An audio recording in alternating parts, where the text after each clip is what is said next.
Foi? Tá valendo? Tá valendo? Acho que tá. Tá?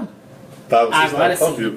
Bom, gente, bem-vindos a mais um bate-papo Petit Jornal. Estamos eu e o professor Tanguy Bagdadi aqui para trocar algumas impressões sobre o que teve acontecendo durante essa semana. E, Tanguy, como foi a semana? Eu preciso antes fazer uma correção. Qual correção? Você tá olhando pra cima, mas a câmera tá embaixo, então tá desculpa. parecendo que você tá vesgo. Eu tô vesgo. Faz o favor de olhar pra câmerazinha Tô ali. olhando para a câmera correta agora. Aliás, falando em provocação, essa semana nós tivemos uma conferência de segurança, né? Conferência de Munique, e só se falou de economia. Porque segurança não é uma coisa importante. Política internacional não é uma coisa importante. Sim. E a Conferência de Munique teve troca de farpas, troca de provocações em termos de política monetária. Política monetária que, aliás, você nem sabe o que é. Não faço a menor ideia do que seja, mas me surpreendeu você falar que segurança não é uma coisa importante, porque afinal de contas a economia vai bem quando tá correndo bomba, tá tendo bombardeio, gente morrendo, aí que a economia fica boa pra caralho mesmo. Pelo contrário, as bombas deixam de acontecer quando você tem a economia funcionando bem. Entendi. A economia, ela bloqueia a guerra. Tá bom. Você tem como me explicar então o que foi a Conferência de Munique? Não tem como explicar, eu tenho como explicar o que foi dito nessa Conferência de Munique, a troca de farpas entre Angela Merkel e Michael Pence, que é o vice-presidente dos Estados Unidos. Agora Michael Pence é um rapaz que faz com que o Trump pareça um liberal, né? Eu não sei. Não conheço, quem é Michael Pence? Michael Pence é o vice-presidente do Trump e que é um conservador hardcore, conservador mesmo, muito conservador. Em termos sociais, um cara que é pro-life, absolutamente contra aborto, liberalização completa, o Estado não tem que participar em absolutamente nada da economia, é um católico fervoroso. Gostei desse rapaz. Gostou? Gostei Eu sabia que você se identificava com Gostei, ele. me identifiquei. Mas o fato é que Michael Pence acabou provocando Angela Merkel em relação ao euro que está se desvalorizando. Aliás, se você tem acompanhado o preço do euro nos últimos dias, tanto em relação ao dólar quanto em relação ao próprio real, vem caindo bastante. E em relação ao real está 3,25. Eu lembro do euro acima de R$4, chegou até a R$5 num determinado momento. Então a gente está falando de um euro que se enfraqueceu muito nos últimos tempos e propositalmente, né? O Banco Central da Europa com o Mário Draghi está literalmente imprimindo 60 bilhões de euros todos os meses, jogando em circulação. E ao fazer isso, o que acaba acontecendo é que o euro se desvaloriza, aumenta a competitividade das exportações europeias e tem um impacto positivo sobre o crescimento europeu.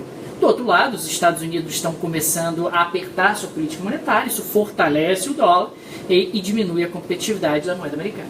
Legal, só para contextualizar então o que é a Conferência de Munique, né? Uma conferência que acontece desde a década de 60, desde 63, e é uma conferência que na verdade envolve as principais potências militares ocidentais, né? Então você pega ali Estados Unidos, Canadá, Europa e tal, para discutir, algumas vezes outras potências inclusive são convidadas também, algumas vezes o Japão e tudo, e envolve não apenas setores militares, mas também industriais.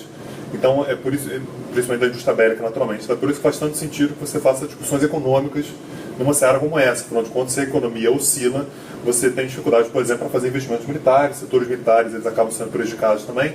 Então, me parece também natural que esse seja um tema que apareça eventualmente numa questão relacionada à Conferência de Munique. Legal. E uma coisa que foi bastante discutida essa semana foi Mossul. Não sei nem onde é Mossul. Onde é Mossul? Mossul fica no norte do Iraque. Norte do Iraque? Norte do Iraque. É dos seus parentes lá, os Bagdadi, né? Olha só, se você for pegar a história da humanidade, é uma das regiões mais antigas. Se você não sabe onde é que é até hoje, é porque realmente você está com problemas graves. Mas você sabe porque é a terra dos seus parentes. Sim, mas até dos seus antepassados. Seria Bagdá, né? Bagdá, mas então, Bagdá, Mossul não é perto? Mesma coisa, né? É a mesma coisa. Então, o que está acontecendo agora, na verdade, é um episódio importantíssimo para a gente conseguir entender o que está acontecendo no Oriente Médio hoje. A gente comentou bastante aqui, certamente você deve ter acompanhado, o que aconteceu em Alepo. Alepo é aquela capital no norte da Síria e que estava sendo dominada pelos rebeldes e as forças sírias, do governo sírio, com o apoio da Rússia, conseguiram tomar essa cidade. Do outro lado, você tem uma outra parte, é a mesma guerra, né? Uma guerra que na verdade tem uma fronteira no meio, mas que a guerra é mais ou menos a mesma. Você tem no Iraque, no norte do Iraque, essa cidade que é de Mossul e que é dominada não mais pelos rebeldes, mas pelo Estado Islâmico. E é uma cidade que é muito simbólica para o Estado Islâmico, porque é a capital. O Estado Islâmico, na verdade, a declaração do califado do Estado Islâmico foi em julho de 2014, exatamente quando eles conseguiram tomar Mossul. Você tem uma ideia de como a cidade é simbólica? Foi escolhida Mossul como a capital porque foi a cidade que Saladino, no século XII, fez a sua concentração para combater os cruzados. Para tomar Jerusalém. Para tomar Jerusalém. Então tem toda uma simbologia em torno daquela região. É uma região que estrategicamente é muito importante, é perto de uma das principais represas, na verdade a principal represa do Iraque. Então em termos de abastecimento de água, abastecimento de energia, uma região que tem muito petróleo, muito perto do Kurdistão iraquiano. Então é uma cidade que, se for retomada do Estado Islâmico, naturalmente seria um golpe muito sério sobre o Estado Islâmico. Então, e me parece meio inevitável, parece que agora é uma questão de tempo para que realmente haja retomada. Então, se os russos ajudaram os sírios a retomar Alepo, atualmente você tem os norte-americanos ajudando o Iraque a tentar retomar Mossul. E me parece que agora a situação que a gente tem, portanto, é de um fortalecimento tanto do Estado sírio quanto iraquiano. Você acha que isso de alguma forma pode refletir já uma política externa do Trump ou ainda não? Acho que ainda não, isso é uma continuidade muito grande do que o Obama vinha fazendo, né? Na verdade, o que o Trump dizia que ia fazer era exatamente o contrário. Ele dizia que não ia fazer nada, que não era problema dele.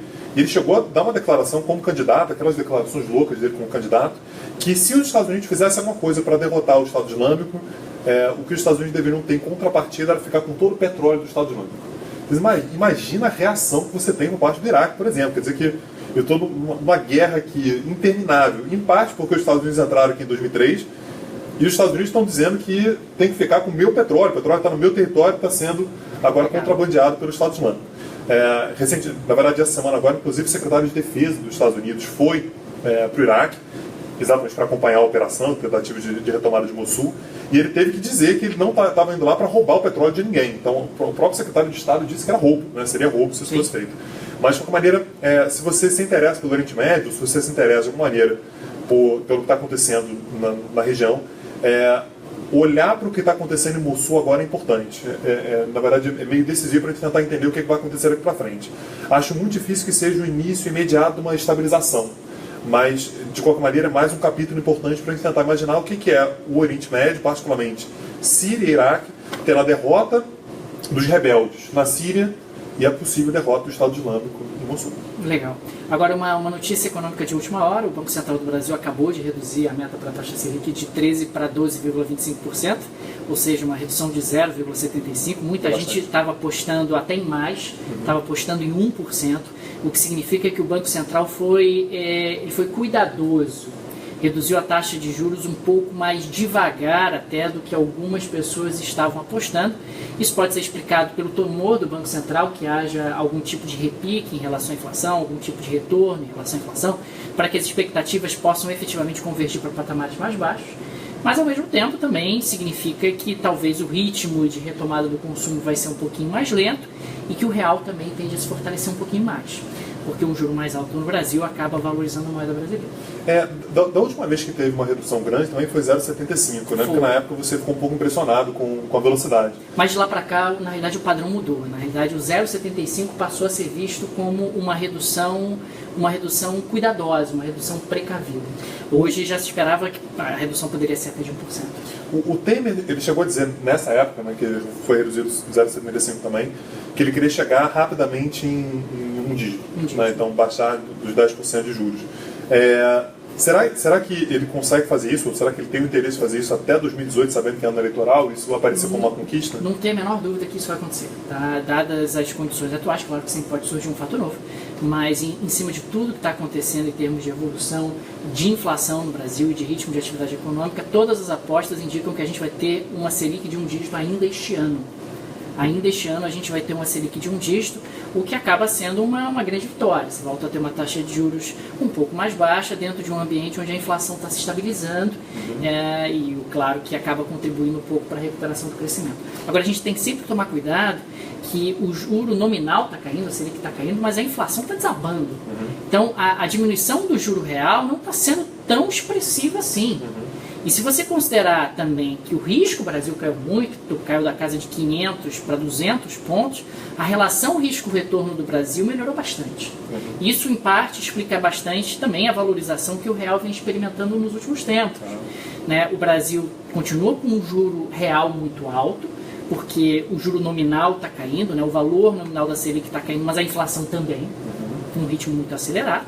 E o risco está caindo. O Brasil está sendo visto cada vez como um país menos arriscado em termos econômicos. Então o Brasil está com uma relação risco-retorno mais interessante do que estava até bem pouco tempo atrás, o que ajuda na valorização da moeda brasileira.